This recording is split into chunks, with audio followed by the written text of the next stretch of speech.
February 19, 1945 Iwo Jima, Volcano Islands. The morning sky burned red as the first wave of U.S. Marines closed in on the island. From the decks of landing craft, men watched the horizon vanish under smoke and fire. The Japanese guns on Mount Suribachi had already begun their deadly chorus shells screaming overhead, geysers of seawater exploding around them. Among those crouched in the swaying Higgins boats were the men of the 8th Ammunition Company and the 36th Depot Company, both units of the Montford Point Marines, the first black Marines in U.S. history. Private First Class Leonard "Lenny" Harper, barely 21, clutched his M1 carbine, knuckles white. He had trained at Montford Point, North Carolina, a segregated camp where the drill instructors were harsher than the enemy would ever be. He'd been told, more than once, that he'd never see combat. Now, staring at the inferno ahead, he almost wished they'd been right. "Lock and load," a sergeant yelled over the roar of the engines. "This is it, boys. Iwo Jima." The ramp dropped. Chaos swallowed everything. Marines surged forward into waist-deep surf, machine gun fire raking the beach. The sand-black volcanic ash offered no cover, no footing, no mercy. Men sank knee-deep, dragging packs and ammo crates, struggling for each step. The air reeked of sulfur and blood. A shell detonated nearby, throwing Harper to the ground. His ears rang, his vision blurred. When he lifted his head, the man who'd been beside him was gone, replaced by a crater. "Get moving," came a voice. Sergeant Eugene McPherson, his uniform torn and streaked with ash, grabbed Harper by the collar. "We gotta clear this beach before they cut us to pieces." The 8th Ammunition Company wasn't meant to fight on the front lines. Their job was to keep the guns fed, hauling crates of .30 caliber rounds and mortar shells from the surf to the rifle companies. But on Iwo Jima, the line between support and survival vanished in minutes. The Japanese had spent months turning the island into a fortress. Their machine guns, hidden in concrete bunkers and camouflaged caves, poured fire into every landing zone. Mortars rained down like hail. The beach became a graveyard. Harper ducked behind a broken amphibious tractor, panting. "We ain't supposed to be here," he muttered. McPherson reloaded his Thompson, glancing toward the ridge. "Nobody's supposed to be here. But here we are." All around them, the first wave of Marines clawed their way forward inch by inch. The sand turned red beneath their boots. The Japanese had believed black Marines would falter, that they lacked the will to fight. But these men had endured worse long before they ever saw battle. They'd fought segregation, humiliation, and disbelief just to wear the uniform. Now, under the shadow of Suribachi, they were determined to prove what America itself refused to see. A nearby tank exploded, spraying debris across the beach. Harper flinched, then looked up to see McPherson shouting orders to his men. "Ammo line. Move it." With bullets cracking around them, they pushed forward, hauling ammunition boxes through the carnage. Every trip back and forth was a gamble between life and death. But they didn't stop. By sunset, the 8th and 36th had kept the beachhead supplied, the rifles of the assault companies still firing because of them. And when the smoke cleared, the men who'd been told they were unfit for combat stood among the living, blackened by ash, faces streaked with salt and sweat, still standing. They had survived the first day of Iwo Jima. But the worst was yet to come. February 20, 1945, the second day on Iwo Jima. The island was only 8 square miles of volcanic rock, but it felt endless. Every inch was death waiting to happen: tunnels, traps, machine gun nests buried deep in the earth. The Japanese had vanished underground, invisible until the moment they struck. Private Leonard Harper woke to the sound of artillery and screams. He'd slept an hour at most, curled behind a supply crate, the ground shaking beneath him. The air was heavy with sulfur, smoke, and the faint metallic scent of blood. "Get up, Harper!" Sergeant McPherson barked. "We've got another run. The 5th Marines are low on ammo." Harper pushed himself up, aching all over. His hands blistered from carrying shell crates through the scalding sand. But orders were orders, and on Iwo Jima, orders kept you alive. They loaded fresh ammunition onto makeshift sleds, dragging them toward the front lines under sniper fire. The Japanese had adjusted their tactics: no more frontal assaults. Now they waited for men to move, then unleashed hell. Halfway to the ridge, a mortar shell landed nearby, blowing one of the sleds apart. Harper dove flat, grit and smoke filling his lungs. When he lifted his head, one of his squad mates was gone. Just gone. He wanted to stop. He wanted to go home. But McPherson's voice cut through the chaos: "Get up, Marine. Those boys up front need that ammo or they die." Harper gritted his teeth, grabbed what was left of the crate, and kept moving. When they finally reached the front, he found himself face to face with the brutal heart of the battle. Marines huddled in foxholes, the air thick with the smell of cordite and burned flesh. A medic screamed for bandages. Machine guns rattled non-stop. Harper dropped the ammo beside a gunner, who nodded in thanks, face blackened from smoke. "Thought you supply boys were gonna quit on us," the gunner said. Harper managed a breathless grin. "Not today." Then came the counterattack. Out of the haze, Japanese soldiers charged, wild, desperate, shouting "Banzai," as they crashed into the American line. The Marines opened fire, rifles cracking, bars roaring. Harper grabbed a fallen M1 and joined in without hesitation.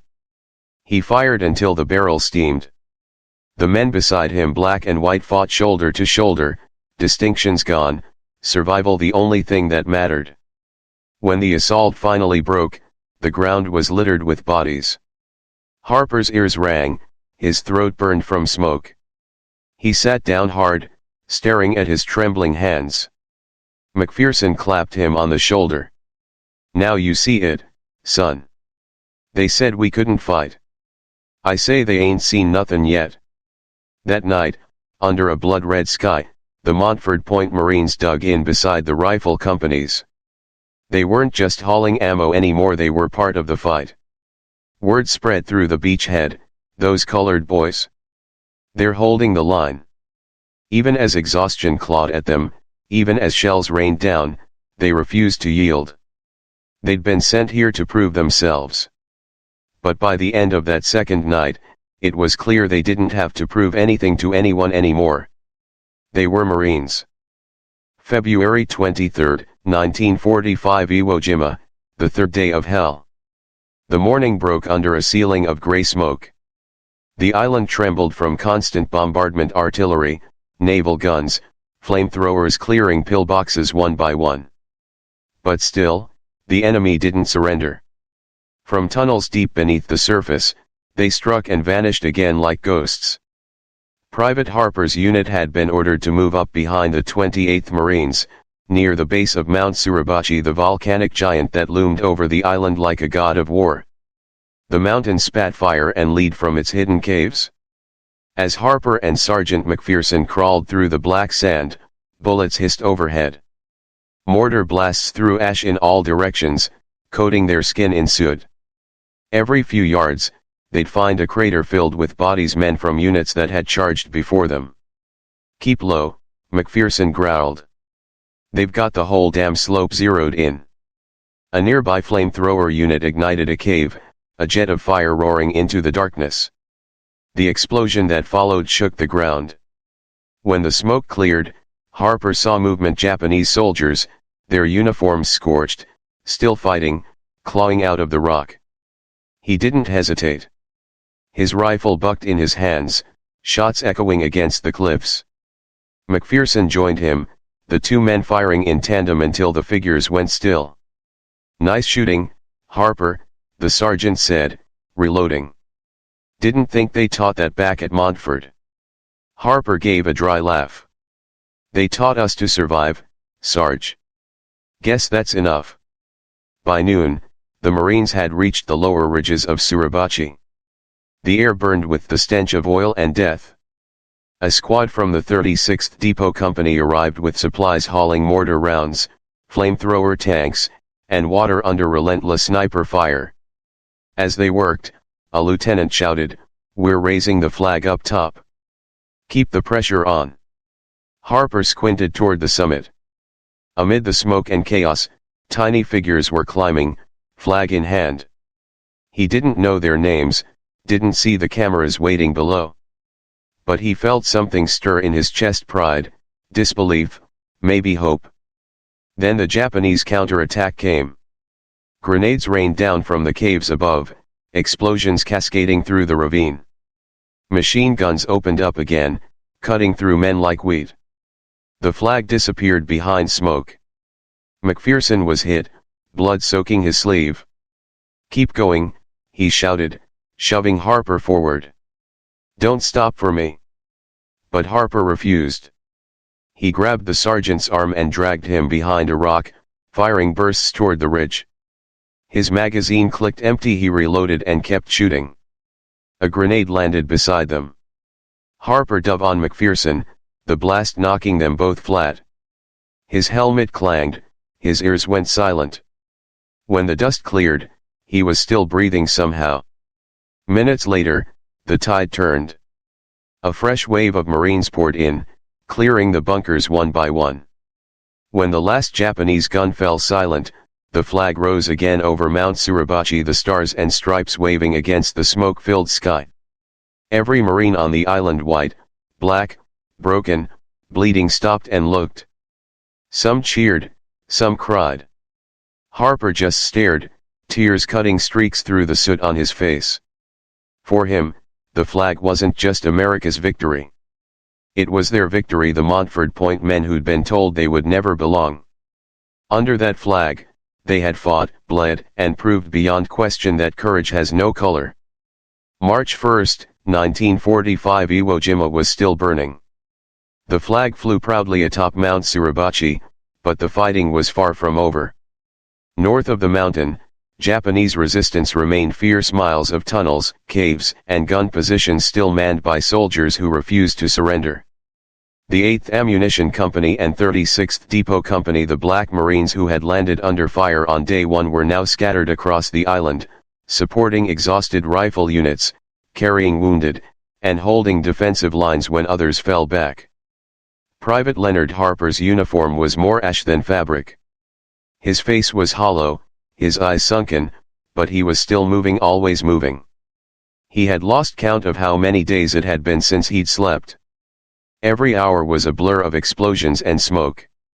At dusk, as the wind howled across the cratered landscape, Harper and Sergeant McPherson took cover in a shallow trench near Airfield No. 2. The Japanese were counter-attacking again, small groups emerging from hidden tunnels, striking with grenades and bayonets before disappearing into the dark. "They just don't quit," McPherson muttered, gripping his Thompson. Harper nodded. "Neither do we." The two men fired into the blackness, the flashes from their guns lighting their faces like lightning in a storm. When their ammunition ran low, they fell back to a bomb crater where other Marines, black and white alike, huddled together. There were no divisions here, no ranks that mattered. Just men fighting to live another minute. One of the white Marines beside Harper, a corporal from Texas, looked at him between bursts of gunfire and said, "Didn't think you Montford boys had it in you." Harper reloaded, his jaw tight. "Guess we're full of surprises." A shell exploded nearby, cutting the conversation short. Dirt rained down. The night turned into chaos again, shouting, gunfire, smoke. But the line held. The Black Marines who had once been assigned to carry crates were now defending positions against some of the most disciplined soldiers in the world. By morning, the attack had broken. The field around them was silent, littered with wreckage and bodies. The surviving Marines slumped in exhaustion. McPherson looked over at Harper and managed a faint smile. "You did good, son. Real good." "Just following orders," Harper replied softly. "Yeah," McPherson said, glancing at the rising sun, "but you followed 'em like a Marine." Days later, as the American flag flew over a fully secured Iwo Jima, the official reports began to circulate. African American support units distinguished themselves under fire. But in the grand headlines of victory, their names were missing. Their heroism buried beneath the myth of a segregated army that still refused to see them as equals. When the survivors of the Montford Point units returned to their bases, there were no parades, no medals pinned to their chests. Some were reassigned to kitchen duty, others quietly discharged. Yet those who had seen them fight, those who had watched them carry ammo through fire, drag the wounded from craters, and hold their ground against impossible odds never forgot. Years later, a general who had commanded at Iwo Jima would write, "The Negro Marines proved themselves beyond question. They faced the same danger, suffered the same wounds, and fought with the same valor as any men I have ever commanded. For the men who bled on Iwo Jima's black sands, that was enough. They hadn't come for glory. They'd come to prove that they belonged not with words, but with their blood." And as the sea wind swept across the island, carrying away the smoke and silence, the truth remained carved into the earth itself. When the world underestimated them, the Black Marines of Iwo Jima answered with courage that shook history.